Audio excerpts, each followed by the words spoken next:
What's going on, growers? It's James Prigioni coming to you live from Jersey. It's mid-August here, and a lot of you are asking about saving your own seeds. So today, I want to let you know if it's worth it or not to save your own seeds from your garden. Let's go! Saving your own seed can be an enjoyable process. You could save a few extra bucks, and also you could save seed from plants that do well in your particular location.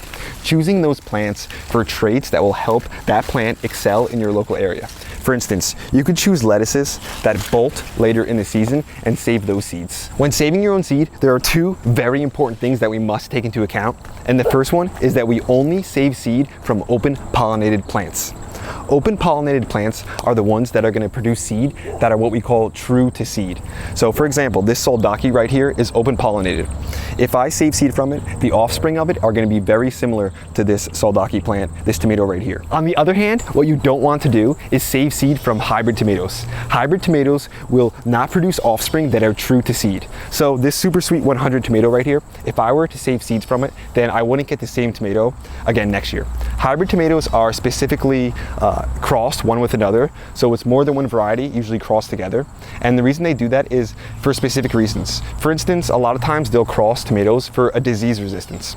A great tomato that I can think of that's a hybrid is a Chef's Choice Orange. That tomato, it produces really late into the season because it takes that trait from one of its parents, the Amana Orange, but it also is disease resistant, which they get from a different tomato. So that Amana Orange, the plant, the parent plant, it's very good at producing late into the season, but it doesn't have that disease resistance. That's why the Chef's Choice Orange is a great one. But again, remember, you do not want to save seed from hybrid tomatoes. Before I move on to the second most important thing you need to know when saving your own seed, I just wanted to show you how Tuck's doing.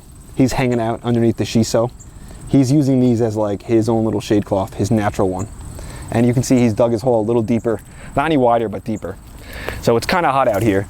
And if you guys are in a hot area, I know a lot of you, I just saw, are in areas where it's so hot. I just saw recently that it was like 130 degrees in like Death Valley or something, broke a new record, so it's crazy hot. But if it's super hot where you are, I did just do a video about a shade cloth, and I think it could be a good time for some of you, because I've got my brassicas and stuff in here, and they would really be struggling with how hot the sun is on a day like this. The second most important thing you need to take into account when saving your own seed is that you don't get any accidental cross-pollination between varieties.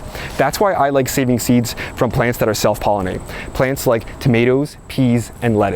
On the other hand, some plants cross-pollinate really easily, and those are tough to save seed from. Plants like corn, cabbage, squash, and cucumbers are tough to save seed from because they cross-pollinate with each other so easily. So if you want to save your own seed from a variety of squash, for instance, then you basically have to just plant that one variety, or you have to space the other varieties out, like minimum of say like 200 feet, which just isn't ideal and doesn't make sense for a lot of backyard gardeners like me. If you do want to save seeds from some of the plants that I mentioned, which are tough to save seeds from, what you can do is cover those blossoms with like a paper bag or something, and then go out there and hand pollinate them yourself to make sure you get the correct pollination.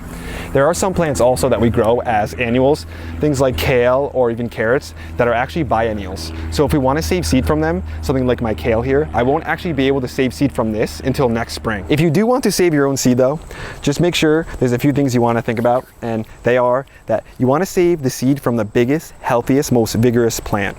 So you don't want to save it from the seed that has the biggest tomato necessarily, but the plant that has grown the best, that has the most disease resistance or has produced the most tomatoes for you. Whatever that characteristic is that you love, you want to make sure you save the seed from that one. And again, make sure that it's an open pollinated one you're saving seeds from. A cool thing about saving your own seeds too is that you could create your own distinct varieties by crossing two open pollinated things, like open pollinated tomatoes, taking two of them, crossing them together by going out there and just pollinating them by hand yourself and coming up with your own distinct variety that no one else has. That's a real cool thing to do. But when it comes to saving seeds, there's different kinds of seeds, so not every seed is saved the same way. When it comes to something like lettuces, you want the seed casings to be dry and brittle before you harvest a lot of these seeds. So these ones aren't ready yet, but they're getting closer. And there's tiny little seed, I'll show you right here. For the lettuce, you can see. So some of them are about ready, but you want to make sure you come out and get them when they're brittle and dry, but they haven't opened and scattered all over the ground. When it comes to saving seeds like tomatoes and cucumbers, it's a lot different. And I have a video where I go into depth detail on how to save tomato seeds the correct way on my channel. I'll leave a link right in the description for that. Whether or not you save your own seed from your garden, that's a personal preference. But if you're a new gardener, I don't suggest that you do, because it could be a little overwhelming when you have to do every part of the garden. When you save your seed, plant the seed, transplant it out, and harvest it, and just that whole process can be a little overwhelming for a new gardener. Also, I don't want you making any mistakes if you're new to saving seeds and possibly getting bad germination, or even having things getting cross-pollinated and then growing a variety that's completely different than the one that you thought it was. That could set you up for failure and be super discouraging. The only plants that I've saved seeds from in the past for myself are tomatoes and lettuce.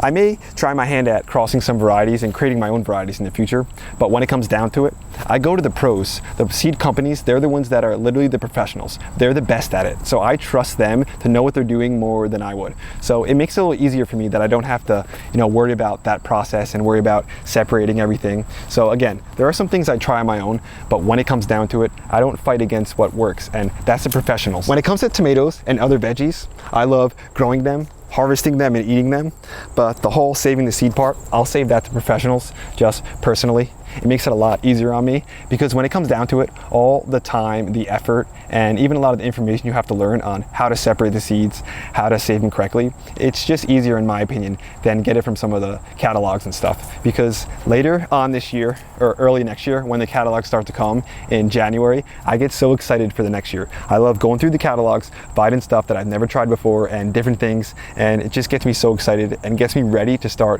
get those seeds into the ground for February and looking towards the next year. So I actually love that whole process of going through the catalogs and going online and browsing the websites.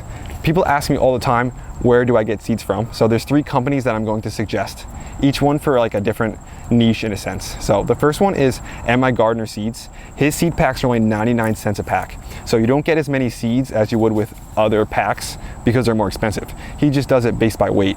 So the 99-cent packs are great for small gardeners like me, because you don't need hundreds and hundreds of seeds, and it just doesn't make sense. Another place that I get seeds from is one that you can buy the seeds in bulk. You can buy them based on weight, and that place is Fedco Seeds. They have great seeds, so it's a good pinch in your penny kind of place. And the third one that I get seeds from is Baker Creek Seeds.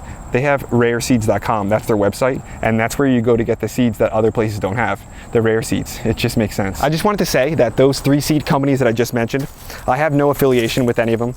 None of them know that I was going to mention their companies in this video. These are just companies that I have used before. That's why I feel comfortable sharing them. Again, there's no affiliation, I'm not getting anything from it, and I don't have anything that I can give you from it. But I do want to give away a gift card to all of you. So I'm going to be giving away 2 $25 gift cards. I'll leave an email right here that you could send your email into, and just send your random number between 1 and 500. We're just going to pick a number randomly, and the 2 people that are closest to the number or get it in earliest, we're going to give them a gift card. Maybe $25 I think should be good, so you guys can get your seeds started and your kind of seed collection going for next year. So here's some of the grapes and stuff, which are still ripening. We're still waiting on them a little bit, but we have grapes that are ripe in another section. So stay tuned for one of the tour videos where we're gonna bring you guys along, show you how a lot of this stuff is doing, and we'll eat some of those fresh grapes that are ripe along the fence line in another section. Before I let you go, there's one more thing I wanted to mention, and that's the difference between open pollinated and heirloom plants. So all of your heirloom plants are open pollinated. When you think of heirloom plants, just think of this. In the most simplified version, how I like to think about it is heirloom plants are open pollinated plants that have just been passed down from generation to generation for certain things like their characteristics or something like that. So it's pretty simple when you keep it like that. Not all open pollinated plants are heirlooms, but all heirlooms are open pollinated plants. So if you just think about that in a very simplified version, it'll make sense to you. So when you're ordering your seeds next year, try to order some plants that are heirloom, open pollinated ones, but don't be afraid to order some hybrids too. Just because you can't save the seeds from them doesn't mean they're great to grow. A lot of my favorite tomatoes are hybrids. For instance, the Sun Gold Cherry tomato, the Super Sweet 100 tomato, those are hybrid tomatoes. There's nothing wrong with hybrids. They're great. They're just a cross between 2 open pollinated plants. What you don't want to grow, which you won't run into when it comes to the seed catalogs, is GMO plants, but there's not really that many GMO plants out for sale, I don't think, that are tomatoes. It's mostly just corn and stuff. So you don't have to worry about GMOs. Hybrids, those are great. Open pollinated, those are great. Heirloom, all good. That's today's video, growers. Thanks for watching. I hope you enjoyed it. I hope you got something out of it. So when it comes down to it, I really don't save many of my own seed.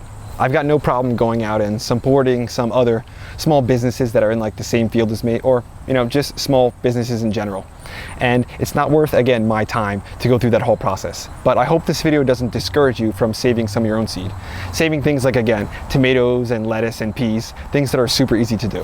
If you guys enjoyed this video, hit the like button, hit the subscribe button, share with your friends. Don't forget to check out the merch down low. And again, whenever you're on Amazon, don't forget to start your shopping with our Amazon affiliate link. Me and Tuck had a lot of fun making this video. We'll be back to you with another one real soon.